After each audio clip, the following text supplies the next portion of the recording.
Imagine two ancient powers, forged by centuries of prophecy, sacred texts, and spiritual defiance, now drawn together on the razor's edge of history, Iran and Israel, not merely political opponents, but ancient symbols in a far older story. What if this war is not just about territory, missiles, or ideology? What if it's about something deeper, something written long ago, in the spiritual DNA of humanity? To begin to understand, we must not look to breaking news or state propaganda. We must look to the mythologies, the prophecies, the vibrations. The Abrahamic religions all whisper of a final conflict, a war between light and shadow. The Bible speaks of Armageddon, the Quran of the trials before the Mahdi, and Jewish mysticism of a climactic confrontation between Persia and Zion. Are these just ancient tales, or are they encoded memories, warning signs, predictions?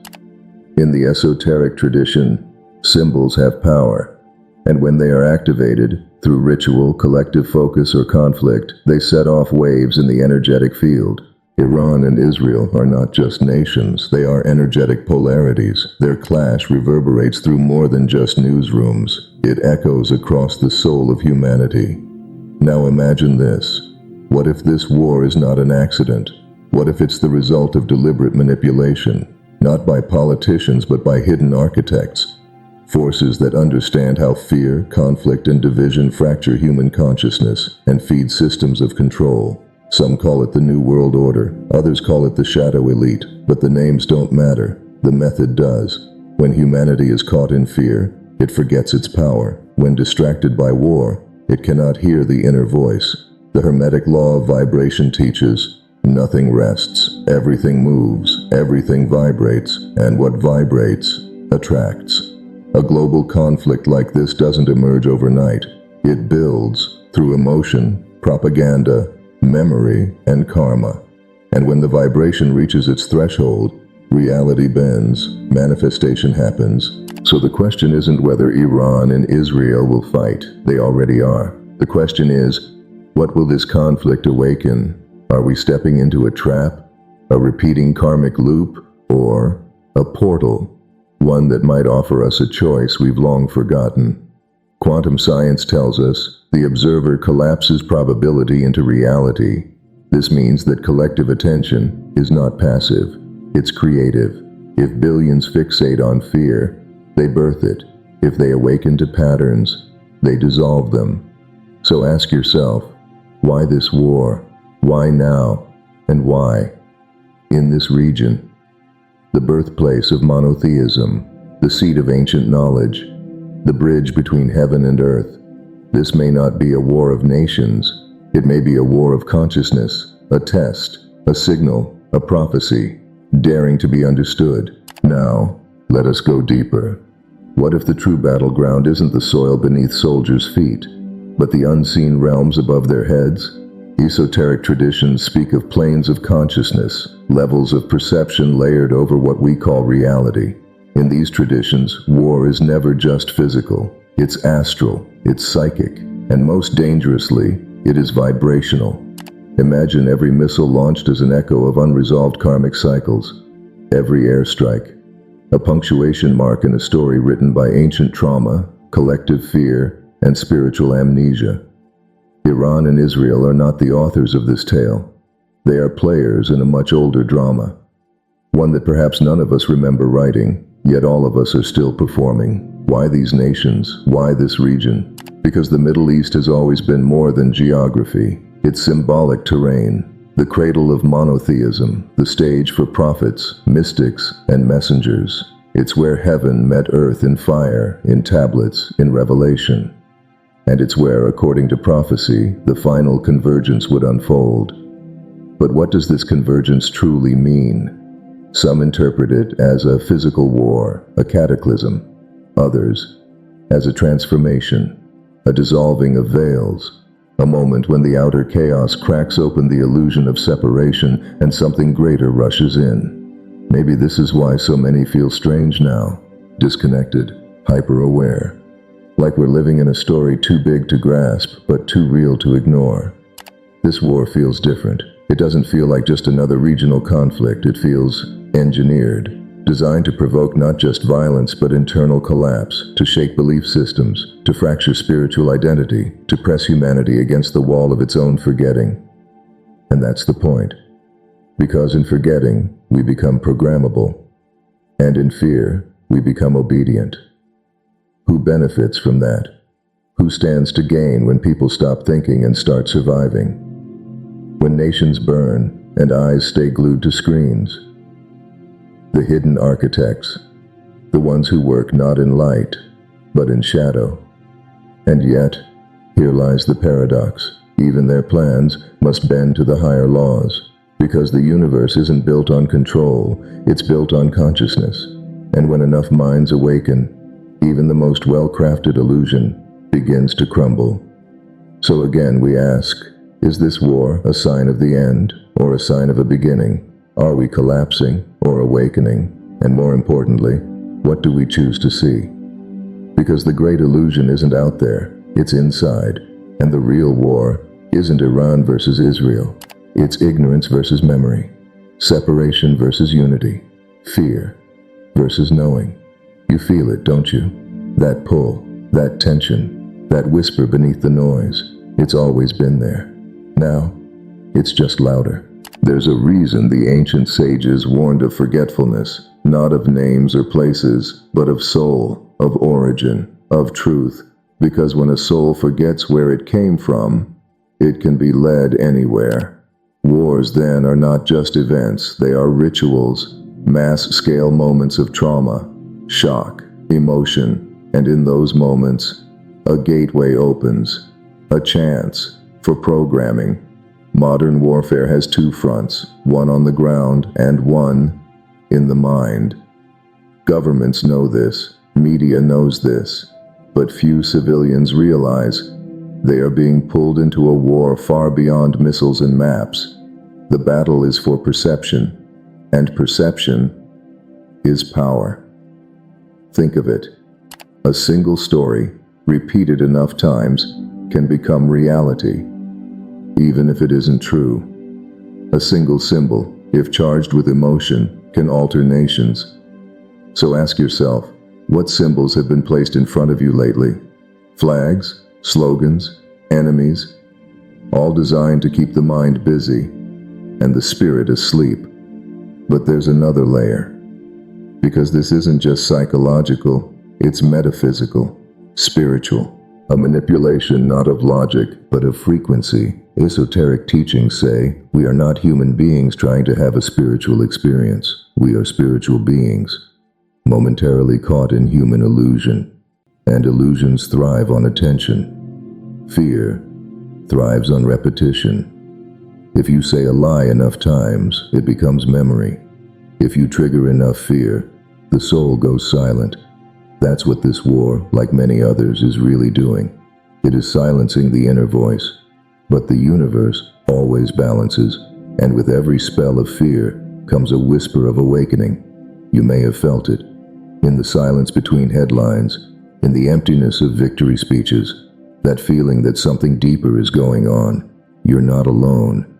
Millions across the world are feeling it too, like waking from a dream where all the pieces almost made sense.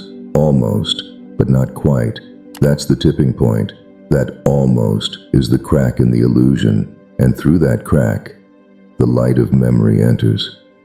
Now imagine this. What if this war was predicted not just by scriptures, but by the collective unconscious? What if deep down, we all knew something like this was coming? A moment to choose, not just as countries, but as souls. Not between war and peace, but between forgetting and remembering. So the real question isn't about who wins. It's about who wakes up, who remembers what they are. Because once that happens, once consciousness returns, even the most ancient spell loses its grip. Even the deepest war begins to dissolve. So before you scroll, before you click away, just pause. Ask yourself, not with your mind, but with your soul, what am I really witnessing? And what part of me is ready to remember? If even a whisper of truth touched you here, then stay with it, question louder, look deeper, and if you're ready, share this awakening, not for numbers, but for resonance, because truth echoes and your voice matters. So far, we've followed the visible path, the clashes, the headlines, the fear. But now we turn inward, because true prophecy doesn't come from ancient scrolls alone. It lives within the quiet spaces of human intuition, and right now, that intuition is stirring. Why? Because deep within something feels scripted, too precise, too synchronized, too symbolic to be accidental. Let's step back for a moment. What makes an event prophetic? Is it because it was predicted, or because it awakens something timeless within us? The war between Iran and Israel isn't just between governments. It mirrors an ancient conflict within humanity itself. A split between material and spiritual, between control and liberation, between outer conquest and inner sovereignty. Look closer. Iran, one of the oldest civilizations still standing, land of mystics, poets, astronomers, and spiritual resistance. Israel, birthplace of monotheism, home to prophets, sacred codes, and the very idea of divine law.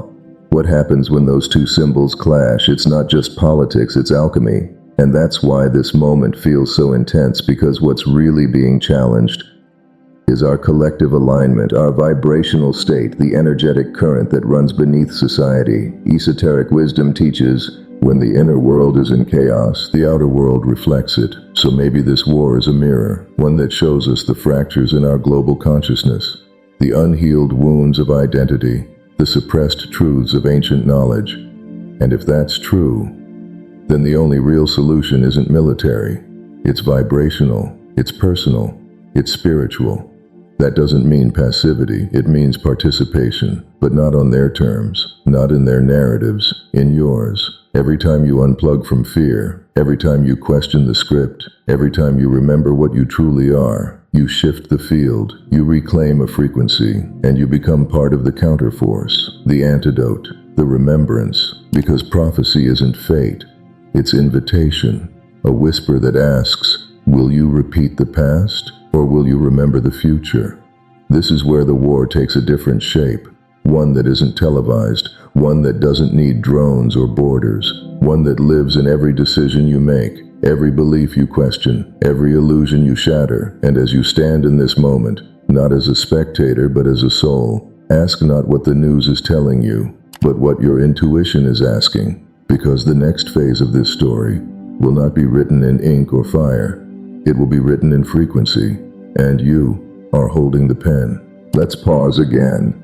Not to retreat, but to feel, not with our intellect, but with the nervous system, with the body, with the energy beneath the skin. Because sometimes it's not the information that wakes us, it's the vibration behind it, the resonance.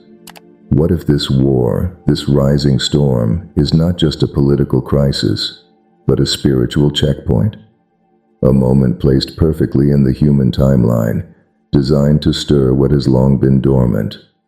A ceremony, disguised as chaos, a global initiation, masked as conflict.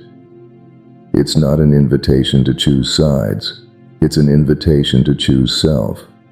Because the real battleground is no longer territory, it is awareness. And that shift changes everything. We've been told the war is out there, in tanks, in speeches, in missile ranges, but look closer. The war is being waged in every feed you scroll, in every headline engineered to trigger, in every fear that quietly anchors itself into your subconscious, until your thoughts are no longer yours, until your beliefs are implanted, until your vibration is low enough to be controlled. This is the anatomy of modern warfare. It's not just kinetic, it's emotional, it's perceptual, it is energetic manipulation at a planetary scale. And the weapons? Narratives, frequencies, algorithms, and silence. Because silence, when it replaces questioning, is consent. But here's what they fear most. A population that feels again, that questions from the gut, that listens with the heart. Because those humans, they cannot be programmed. They cannot be herded. they begin to remember. And when remembrance spreads, it becomes contagious. It breaks spells, it reclaims timelines, and it restores sovereignty. This is the moment we're living in. The old world is cracking, the illusion of permanence is fading, and what emerges isn't pre-written, it's created in real time by the frequency of our attention. So ask yourself, are you here to react or to recalibrate? Because your vibration is not a side effect, it's a choice. One made with every emotion you allow, every thought you believe, every vision you entertain. And the most subversive thing you can do right now is to stay open, to stay soft, to still feel. Even when the world numbs itself with rage and certainty, you, by remaining uncertain, intuitive, awake, you hold the door open for the future, not the future they've designed, but the one waiting, quietly, in the higher frequencies. The one that doesn't arrive through fear, but through alignment. Now we arrive at the threshold, not the end, but a moment of sacred pause, a still point between worlds, where what was begins to dissolve, and what's coming has not yet taken shape. This is the edge the ancients spoke of, the space between timelines, between forgetting and remembering. If you've come this far, then you've already begun to awaken, because the real war, the one behind the headlines, was always about you, your attention, your sovereignty, your vibration. Iran and Israel may be the actors, but the script, the deeper narrative, it's written in the collective field. It's about how much longer we will allow our story to be dictated by fear, by division, by illusion, because look closer. This isn't just conflict. It's a ritual, not of destruction, but of exposure. It's forcing us to see, to question, to awaken. The shadows are no longer content hiding. They are parading in plain sight. Why? Because they believe you are too distracted to notice, too numb to care, too divided to unify. But they're wrong, because something ancient is stirring, a remembrance that cannot be silenced. You feel it, don't you? The call back to your origin. Not your birthplace, but your soul place, where you were never afraid, where you never needed permission to see, to question, to know. That place is still inside you, and in this final moment, it's being called forward. So the real question becomes, will you choose comfort or consciousness, silence, or truth? Will you scroll past this war, or sense the deeper pattern it reveals? Because the great deception has always been this, that you are powerless, that you are separate, that you are merely an observer, but you are not. You are the field, you are the frequency, you are the prophecy, waiting to fulfill itself. Prophecies are not about prediction, they're about potential. And this one, it's not written in blood, it's written in vibration, and that means it's still being written, right now, by your awareness, by your courage, by your refusal to sleep through a sacred moment in history. So don't wait for permission, don't wait for proof. If you feel something stirring inside, that's all you need. Follow it, because the truth doesn't come with certainty, it comes with resonance. And right now, the world doesn't need more opinions, it needs more remembrance. So close your eyes, tune out the noise, and remember, this isn't the end. This is the beginning of alignment, the return to truth, the rise of the awake, and it begins with you. If something in this journey echoed in your soul, then don't let it fade. Anchor it, speak it, leave your truth in the comments, because every voice shared becomes a signal to others who are still in silence.